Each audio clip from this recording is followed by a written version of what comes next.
mind, if you're riding an injury like this, it depends upon the angle and how deep it's going. You can hit somebody in the shoulder, but if it's off to like angled this way and it hits more of the muscle, the deltoid muscle on the outside, that's not bad. But if you're going directly in or you're angled in, you potentially could hit lung if you go deep enough, because your lungs are underneath your armpit.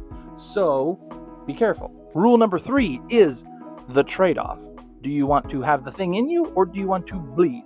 So basically, it's function or blood.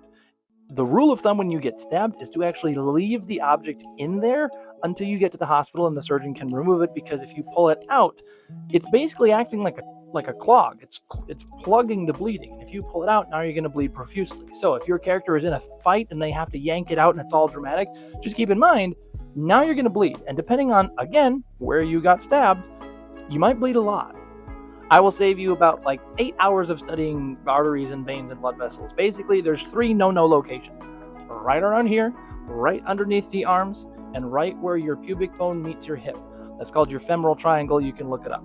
These areas, the arteries and major veins, are very shallow to the surface. It does not take much to hit these with any pointy, sharpy object, and you'll just bleed out. I mean, it's just a matter of time.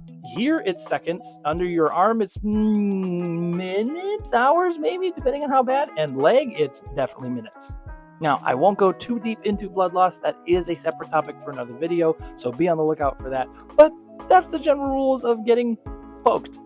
Obviously, I didn't cover everything, but that would take a long time. That'd be like a couple hours long for the video. So I'm going to spare you all of that boring lecture and just say those are the most important bits, okay? If you have specific questions about this, please comment down below. I'd love to answer your questions or shoot me a DM. I really hope you enjoyed this video. This has actually been a really fun series for me. I'm going to keep making these, but I am dependent upon your suggestions for future ideas. What do you guys want to know? If you have a suggestion for a topic you want me to cover next, leave it in the comments below. Otherwise, follow my channel. It all helps me out. If you want a copy of my fantasy book, Sword and Veil, it is available on Amazon for paperback, ebook, and Kindle Unlimited. It has some very interesting injuries, and definitely people get stabbed. I have one character who gets stabbed in the back, and then the lung starts filling up, and so bad things happen, but you got to read it to figure out who it is. Happy writing.